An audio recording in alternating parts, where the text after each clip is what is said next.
Greetings, Nerevar, and welcome to my realm, the heart of the Red Mountain. I am Dagoth Ur, your eternal host, and I beckon you to join me on a journey into the depths of darkness and fear. As you step into my world, know that the shadows shall guide you, the whispers shall entice you, and the unknown shall embrace you. Today, my dear friend, I will share with you a tale that has slithered its way through the corridors of time, a story that delves into the human psyche, unraveling the fragile threads of sanity that bind us to reality. This chilling narrative will lead you to question your own perceptions, forcing you to confront the terrifying possibility that your most intimate thoughts might be tainted by a sinister presence. So, Nerevar, gather your courage, extinguish the light, and prepare to descend into a nightmarish abyss where the boundaries between reality and illusion become blurred. Remember, in this twisted realm, nothing is as it seems, and the only thing you can trust is the echoing sound of my voice guiding you through the darkness. Now let us begin. Sunday. I'm not sure why I'm writing this down on paper and not on my computer. I guess I've just noticed some odd things. It's not that I don't trust the computer. I just need to organize my thoughts. I need to get down all the details somewhere objective, somewhere I know that what I write can't be deleted or changed. Not that that's happened, it's just everything blurs together here, and the fog of memory lends a strange cast to things. I'm starting to feel cramped in this small apartment. Maybe that's the problem. I just had to go and choose the cheapest apartment, the only one in the basement.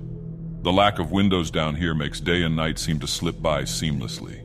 I haven't been out in a few days because I've been working on this programming project so intensively. I suppose I just wanted to get it done. Hours of sitting and staring at a monitor can make anyone feel strange, I know, but I don't think that's it. I'm not sure when I first started to feel like something was odd. I can't even define what it is. Maybe I just haven't talked to anyone in a while. That's the first thing that crept up on me. Everyone I normally talk to online while I program has been idle, or they've simply not logged on at all. My instant messages go unanswered. The last email I got from anybody was a friend saying he'd talk to me when he got back from the store, and that was yesterday. I'd call with my cell phone, but reception's terrible down here. Yeah, that's it. I just need to call someone. I'm going to go outside. Well, that didn't work so well. As the tingle of fear fades, I'm feeling a little ridiculous for being scared at all. I looked in the mirror before I went out, but I didn't shave the 2-day stubble I've grown. I figured I was just going out for a quick cell phone call. I did change my shirt, though, because it was lunchtime, and I guessed that I'd run into at least one person I knew. That didn't end up happening. I wish it did. When I went out, I opened the door to my small apartment slowly. A small feeling of apprehension had somehow already lodged itself in me for some indefinable reason. I chalked it up to having not spoken to anyone but myself for a day or two. I peered down the dingy gray hallway, made dingier by the fact that it was a basement hallway. On one end, a large metal door led to the building's furnace room. It was locked, of course. 2 dreary soda machines stood by it.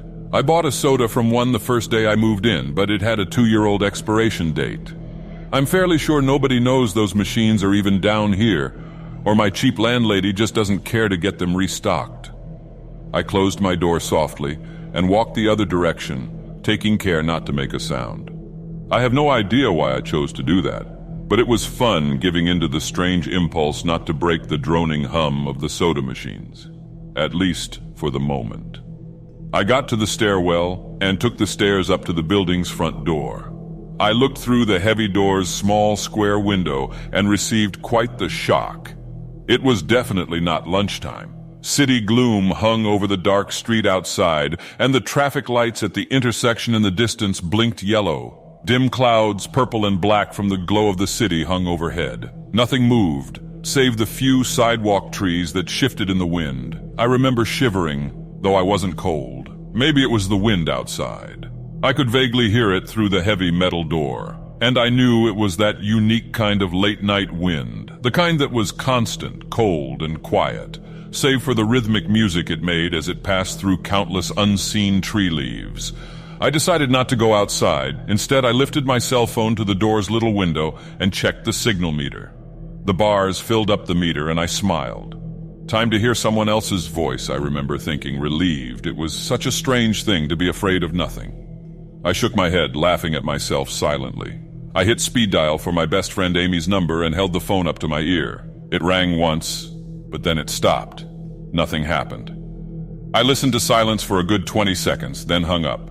I frowned and looked at the signal meter again, still full. I went to dial her number again, but then my phone rang in my hand, startling me. I put it up to my ear. "Hello?" I asked, immediately fighting down a small shock at hearing the first spoken voice in days, even if it was my own. I had gotten used to the droning hum of the building's inner workings, my computer and the soda machines in the hallway. There was no response to my greeting at first, but then finally, a voice came. "Hey," said a clear male voice, obviously of college age like me.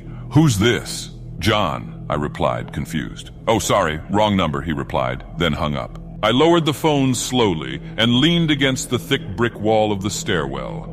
That was strange. I looked at my received calls list, but the number was unfamiliar. Before I could think on it further, the phone rang loudly, shocking me yet again. This time I looked at the caller before I answered. It was another unfamiliar number. This time I held the phone up to my ear but said nothing. I heard nothing but the general background noise of a phone. Then a familiar voice broke my tension. "John," was the single word in Amy's voice. I breathed a sigh of relief. "Hey, it's you," I replied. "Who else would it be?" she responded. "Oh, the number. I'm at a party on 7th Street and my phone died just as you called me. This is someone else's phone, obviously."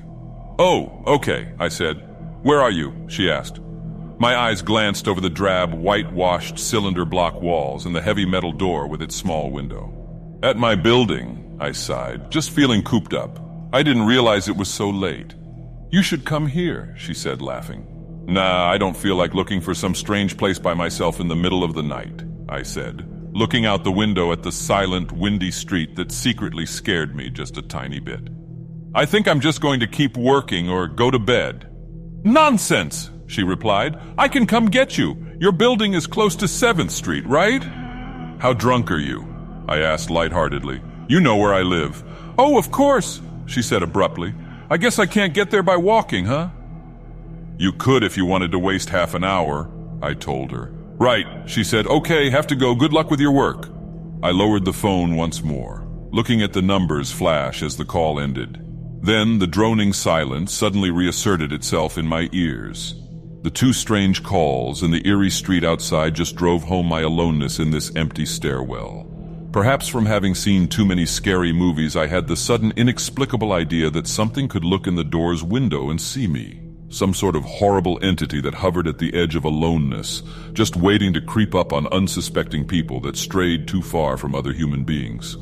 I knew the fear was irrational, but nobody else was around, so I jumped down the stairs, ran down the hallway into my room, and closed the door as swiftly as I could while still staying silent.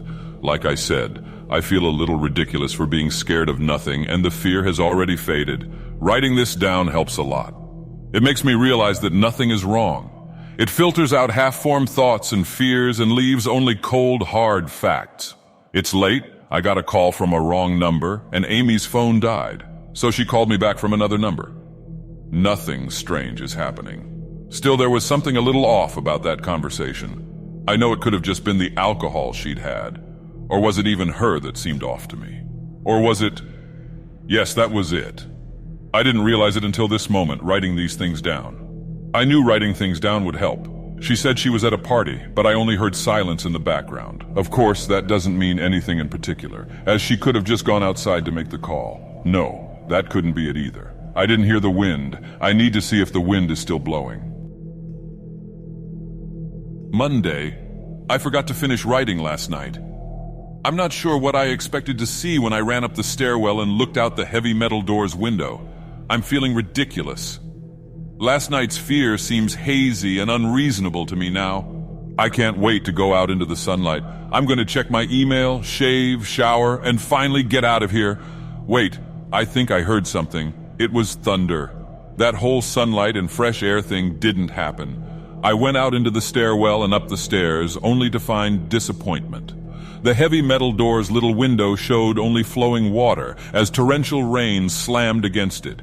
Only a very dim, gloomy light filtered in through the rain, but at least I knew it was daytime, even if it was a gray, sickly, wet day. I tried looking out the window and waiting for lightning to illuminate the gloom, but the rain was too heavy, and I couldn't make out anything more than vague weird shapes moving at odd angles in the waves washing down the window. Disappointed, I turned around, but I didn't want to go back to my room. Instead, I wandered further up the stairs, past the first floor and the second. The stairs ended at the third floor, the highest floor in the building. I looked through the glass that ran up the outer wall of the stairwell, but it was that warped, thick kind that scatters the light, not that there was much to see through the rain to begin with. I opened the stairwell door and wandered down the hallway. The 10 or so thick wooden doors, painted blue a long time ago, were all closed. I listened as I walked, but it was the middle of the day, so I wasn't surprised that I heard nothing but the rain outside. As I stood there in the dim hallway listening to the rain, I had the strange fleeting impression that the doors were standing like silent granite monoliths, erected by some ancient forgotten civilization for some unfathomable guardian purpose. Lightning flashed, and I could have sworn that, for just a moment, the old grainy blue wood looked just like rough stone. I laughed at myself for letting my imagination get the best of me, but then it occurred to me that the dim gloom and lightning must mean there was a window somewhere in the hallway. A vague memory surfaced, and I suddenly recalled that the third floor had an alcove and an inset window halfway down the floor's hallway. Excited to look out into the rain and possibly see another human being, I quickly walked over to the alcove, finding the large, thin glass window. Rain washed down it, as with the front door's window, but I could open this one. I reached a hand out to slide it open, but hesitated. I had the strangest feeling that if I opened that window, I would see something absolutely horrifying on the other side. Everything's been so odd lately, so I came up with a plan, and I came back here to get what I needed. I don't seriously think anything will come of it, but I'm bored, it's raining, and I'm going stir-crazy. I came back to get my webcam. The cord isn't long enough to reach the third floor by any means, so instead I'm going to hide it between the 2 soda machines in the dark end of my basement hallway, run the wire along the wall and under my door, and put black duct tape over the wire to blend it in with the black plastic strip that runs along the base of the hallway's walls. I know this is silly, but I don't have anything better to do. Well, nothing happened. I propped open the hallway to stairwell door, steeled myself, then flung the heavy front door wide open and ran like hell down the stairs to my room and slammed the door.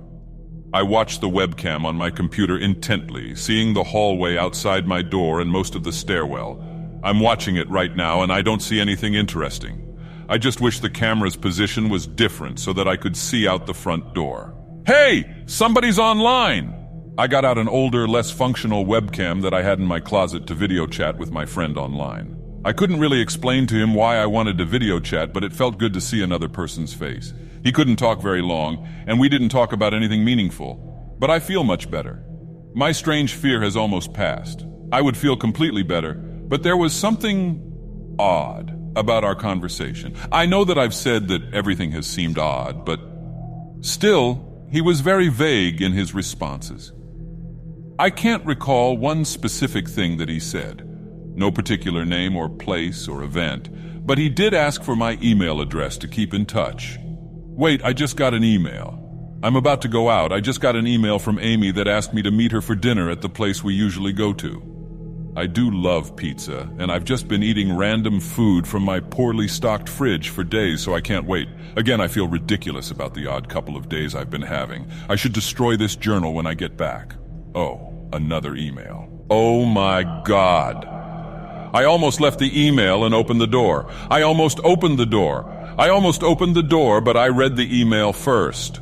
It was from a friend I hadn't heard from in a long time, and it was sent to a huge number of emails that must have been every person he had saved in his address list. It had no subject, and it said simply, "Seen with your own eyes, don't trust them, they..." What the hell is that supposed to mean? The words shock me, and I keep going over and over them. Is it a desperate email sent just as something happened? The words are obviously cut off without finishing. On any other day, I would have dismissed this as spam from a computer virus or something, but the words, "seen with your own eyes." I can't help but read over this journal and think back on the last few days and realize that I have not seen another person with my own eyes or talked to another person face to face. The webcam conversation with my friend was so strange, so vague, so eerie now that I think about it. Was it eerie? Or is the fear clouding my memory? My mind toys with the progression of events I've written here, pointing out that I have not been presented with one single fact that I did not specifically give out unsuspectingly.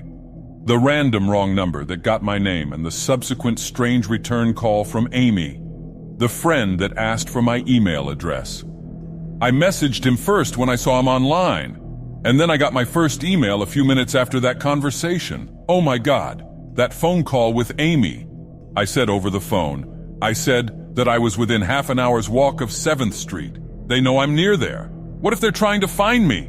Where is everyone else? Why haven't I seen or heard anyone else in days?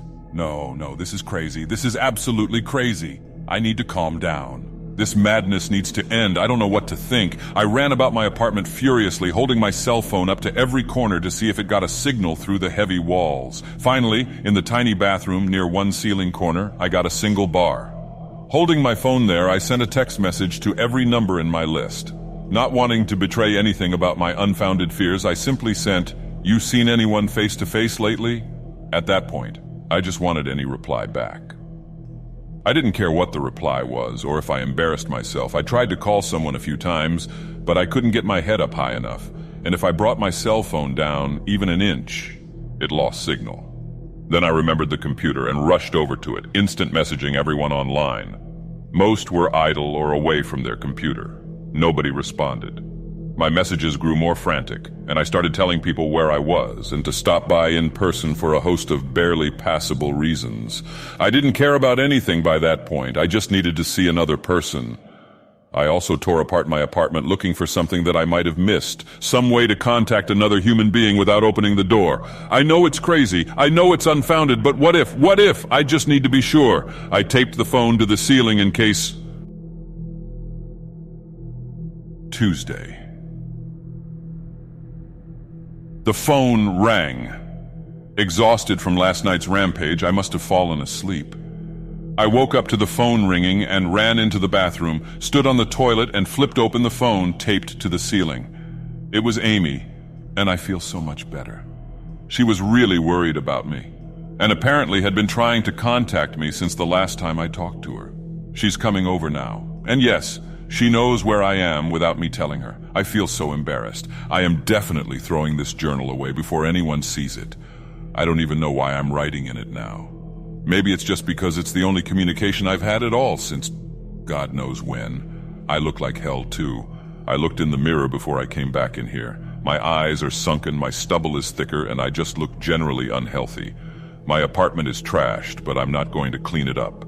I think I need someone else to see what I've been through. These past few days have not been normal. I am not one to imagine things. I know I have been the victim of extreme probability. I probably missed seeing another person a dozen times. I just happened to go out when it was late at night, or the middle of the day when everyone was gone. Everything's perfectly fine. I know this now. Plus, I found something in the closet last night that has helped me tremendously. A television. I set it up just before I wrote this, and it's on in the background. Television has always been an escape for me, and it reminds me that there's a world beyond these dingy brick walls. I'm glad Amy's the only one that responded to me after last night's frantic pestering of everyone I could contact. She's been my best friend for years. She doesn't know it, but I count the day that I met her among one of the few moments of true happiness in my life. I remember that warm summer day fondly. It seems a different reality from this dark, rainy, lonely place. I feel like I spent days sitting in that playground, much too old to play, just talking with her and hanging around doing nothing at all. I still feel like I can go back to that moment sometimes, and it reminds me that this damn place is not all that there is. Finally, a knock on the door. I thought it was odd that I couldn't see her through the camera I hid between the two soda machines. I figured that it was bad positioning, like when I couldn't see out the front door.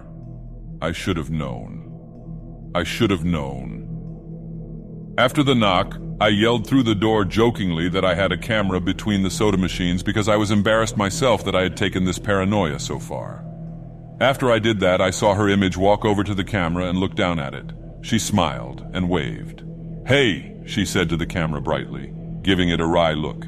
"It's weird, I know," I said into the mic attached to my computer. "I've had a weird few days." "Must have," she replied. "Open the door, John." I hesitated. How could I be sure? "Hey, humor me a second here," I told her through the mic. "Tell me one thing about us. Just prove to me you're you." She gave the camera a weird look. All right," she said slowly, thinking. "We met randomly at a playground when we were both way too old to be there." I sighed deeply as reality returned, and fear faded. God, I'd been so ridiculous. Of course it was Amy. That day wasn't anywhere in the world except in my memory. I'd never even mentioned it to anyone, not out of embarrassment, but out of a strange secret nostalgia and a longing for those days to return. If there was some unknown force at work trying to trick me, as I feared, there was no way they could know about that day. "Haha, all right, I'll explain everything," I told her. "Be right there." I ran to my small bathroom and fixed my hair as best I could. I looked like hell, but she would understand. Snickering at my own unbelievable behavior and the mess I'd made of the place, I walked to the door. I put my hand on the doorknob and gave the mess one last look. So ridiculous, I thought. My eyes traced over the half-eaten food lying on the ground, the overflowing trash bin, and the bed I'd tipped to the side looking for God knows what. I almost turned to the door and opened it, but my eyes fell on one last thing. The old webcam. The one I used for that eerily vacant chat with my friend. Its silent black sphere lay haphazardly tossed to the side. Its lens pointed at the table where this journal lay. An overwhelming terror took me as I realized that if something could see through that camera, it would have seen what I just wrote about that day. I asked her for any one thing about us, and she chose the only thing in the world that I thought they or it did not know. But it did. It did know. It could have been watching me the whole time. I didn't open the door. I screamed in uncontrollable terror. I stomped on the old webcam on the floor. The door shook and the doorknob tried to turn, but I didn't hear Amy's voice through the door. Was the basement door, made to keep out drafts, too thick? Or was Amy not outside? What could have been trying to get in if not her? What the hell is out there? I saw her on my computer through the camera outside. I heard her on the speakers through the camera outside, but was it real? How can I know? She's gone now! I screamed and shouted for help. I piled up everything in my apartment against the front door. Friday. At least I think that it's Friday. I broke everything electronic. I smashed my computer to pieces. Every single thing on there could have been accessed by network access, or worse, altered. I'm a programmer, I know. Every little piece of information I gave out since this started, my name, my email, my location, none of it came back from outside until I gave it out. I've been going over and over what I wrote. I've been pacing back and forth, alternating between stark terror and overpowering disbelief. Sometimes I'm absolutely certain some phantom entity is dead set on the simple goal of getting me to go outside. Back to the beginning, with the phone call from Amy, she was effectively asking me to open the door and go outside. I keep running through it in my head. One point of view says I've acted like a madman, and all of this is the extreme convergence of probability. Never going outside at the right times by pure luck. Never seeing another person by pure chance. Getting a random nonsense email from some computer virus at just the right time. The other point of view says that extreme convergence of probability is the reason that whatever's out there hasn't gotten me already. I keep thinking, I never opened the window on the third floor. I never opened the front door until that incredibly stupid stunt with the hidden camera, after which I ran straight to my room and slammed the door. I haven't opened my own solid door since I flung open the front door of the building. Whatever's out there, if anything's out there, never made an appearance in the building before I opened the front door. Maybe the reason it wasn't in the building already was that it was elsewhere getting everyone else. And then it waited until I betrayed my existence by trying to call Amy. A call which didn't work, until it called me and asked me my name Terror literally overwhelms me every time I try to fit the pieces of this nightmare together. That email, short, cut off. Was it from someone trying to get word out? Some friendly voice desperately trying to warn me before it came? Seen with my own eyes, don't trust them. Exactly what I've been so suspicious of. It could have masterful control of all things electronic, practicing its insidious deception to trick me into coming outside. Why can't it get in? It knocked on the door. It must have some solid presence. The door. The image of those doors in the upper hallway as guardian monoliths flashes back in my mind every time I trace this path of thoughts. If there is some phantom entity trying to get me to go outside, maybe it can't get through doors. I keep thinking back over all the books I've read or movies I've seen, trying to generate some explanation for this. Doors have always been such intense foci of human imagination, always seen as wards or portals of special importance. Or perhaps the door is just too thick. I know that I couldn't bash through any of the doors in this building, let alone the heavy basement ones. Aside from that, the real question is, why does it even want me? If it just wanted to kill me, it could do it any number of ways, including just waiting until I starve to death. What if it doesn't want to kill me? What if it has some far more horrific fate in store for me? God, what can I do to escape this nightmare? A knock on the door. I told the people on the other side of the door, I need a minute to think and I'll come out. I'm really just writing this down so I can figure out what to do. At least this time I heard their voices. My paranoia, and yes, I recognize I'm being paranoid, has me thinking of all sorts of ways that their voices could be faked electronically. There could be nothing but speakers outside, simulating human voices. Did it really take them 3 days to come talk to me? Amy is supposedly out there along with 2 policemen and a psychiatrist. Maybe it took them 3 days to think of what to say to me. The psychiatrist's claim could be pretty convincing if I decided to think this has all been a crazy misunderstanding and not some entity trying to trick me into opening the door. The psychiatrist had an older voice, authoritarian but still caring. I liked it.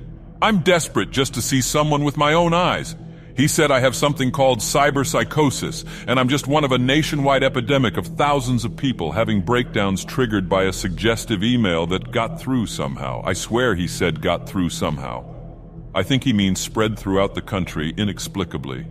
But I'm incredibly suspicious that the entity slipped up and revealed something. He said I am part of a wave of emergent behavior, that a lot of other people are having the same problem with the same fears, even though we've never communicated. That neatly explains the strange email about eyes that I got. I didn't get the original triggering email. I got a descendant of it. My friend could have broken down too and tried to warn everyone he knew against his paranoid fears. That's how the problem spreads, the psychiatrist claims. I could have spread it too with my texts and instant messages online to everybody I know. One of those people might be melting down right now after being triggered by something I sent them. Something they might interpret any way that they want. Something like a text saying, "Seen anyone face to face lately?" The psychiatrist told me that he didn't want to lose another one. That people like me are intelligent, and that's our downfall. We draw connections so well that we draw them even when they shouldn't be there. He said it's easy to get caught up in paranoia in our fast-paced world, a constantly changing place where more and more of our interaction is simulated. I have to give him one thing. It's a great explanation. It neatly explains everything. It perfectly explains everything, in fact. I have every reason to shake off this nightmarish fear that something or consciousness or being out there wants me to open the door so it can capture me for some horrible fate worse than death. It would be foolish after hearing that explanation to stay in here until I starve to death just to spite the entity that might have got everyone else. It would be foolish to think that after hearing that explanation, I might be one of the last people left alive on an empty world, hiding in my secure basement room, spiting some unthinkable deceptive entity just by refusing to be captured. It's a perfect explanation for every single strange thing I've seen or heard, and I have every reason in the world to let all of my fears go and open the door. That's exactly why I'm not going to. How can I be sure? How can I know what's real and what's deception? All of these damn things with their wires and their signals that originate from some unseen origin. They're not real, I can't be sure.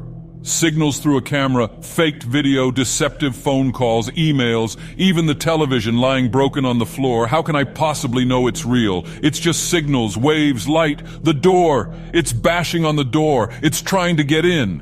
What insane mechanical contrivance could it be using to simulate the sound of men attacking the heavy wood so well?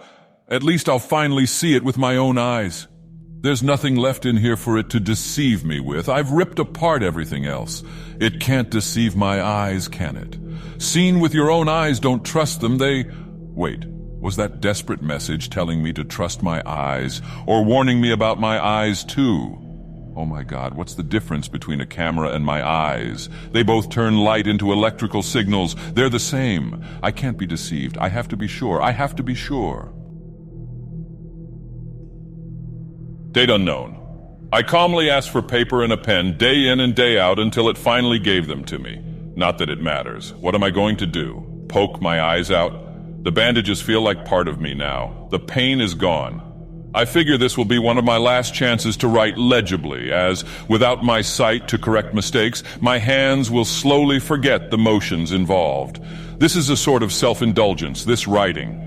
It's a relic of another time, because I'm certain everyone left in the world is dead, or something far worse. I sit against the padded wall, day in and day out. The entity brings me food and water. It masks itself as a kind nurse, as an unsympathetic doctor. I think it knows that my hearing has sharpened considerably now that I live in darkness. It fakes conversations in the hallways, on the off chance that I might overhear.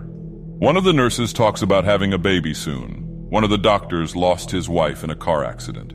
None of it matters. None of it is real. None of it gets to me, not like she does. That's the worst part, the part I almost can't handle. The thing comes to me, masquerading as Amy. Its recreation is perfect. It sounds exactly like Amy, feels exactly like her. It even produces a reasonable facsimile of tears that it makes me feel on its lifelike cheeks. When it first dragged me here, it told me all the things I wanted to hear. It told me that she loved me, that she had always loved me, that it didn't understand why I did this, that we could still have a life together if only I would stop insisting that I was being deceived. It wanted me to believe, no, it needed me to believe that she was real. I almost fell for it, I really did. I doubted myself for the longest time. In the end, though, it was all too perfect, too flawless, and too real. The false Amy used to come every day and then every week and finally stop coming altogether. But I don't think the entity will give up. I think the waiting game is just another one of its gambits. I will resist it for the rest of my life if I have to. I don't know what happened to the rest of the world, but I do know that this thing needs me to fall for its deceptions. If it needs that, then maybe, just maybe, I am a thorn in its agenda.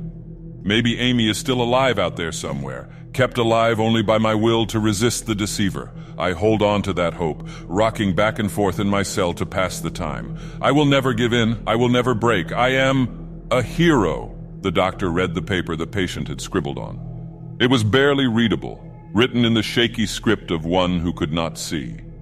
He wanted to smile at the man's steadfast resolve, a reminder of the human will to survive.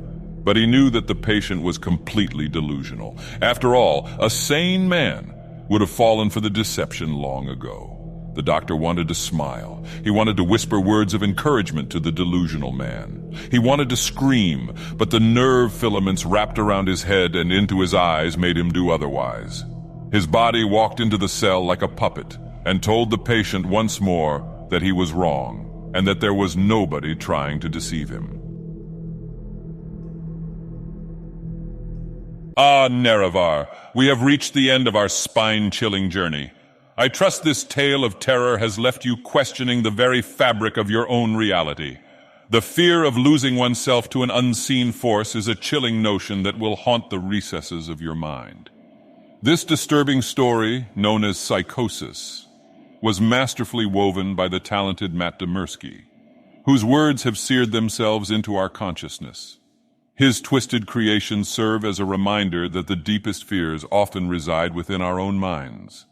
I, Dagoth Ur, have been your guide through this labyrinth of darkness, and I implore you to return to my realm once more as we explore further tales of horror and despair. Remember, Nerevar, the shadows are always waiting to embrace you. If you enjoyed this chilling experience, do not hesitate to like, share, and subscribe to my channel. Together, we shall walk the path of fear and darkness, delving deeper into the human psyche with each passing tale. Until we meet again, Nerevar, may your dreams be haunted by the echoes of psychosis. Farewell, and may darkness always be your ally.